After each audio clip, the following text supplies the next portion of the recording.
Apakah berdosa ketika negara, ketika pemerintah tidak melindungi hutan, Ustaz? Bukan dosa lagi menurutku sih, tapi itu dosa besar. Karena gini, kenapa kita katakan dosa besar? Karena dosa itu tergantung efek daripada efek daripada hasil dari dosa itu. Contoh misalnya kayak gini ya, misalnya ya. Kalau misalnya kita berbicara tentang pembunuhan, itu satu orang yang mati.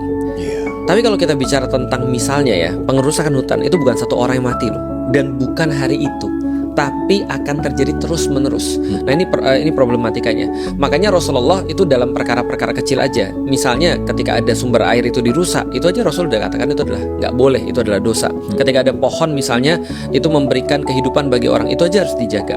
Dan di dalam Islam, coba bayangin ya, kita nggak bicara hutan nih, kita bicara satu pohon.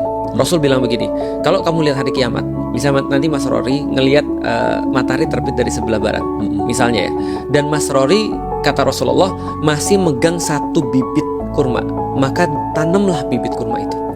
Itu belum terlambat. Kenapa? Karena itu akan memberikan efek yang sama seperti orang menanam pohon di sebelum hari kiamat. Karena yang penting niatnya dan penjagaannya.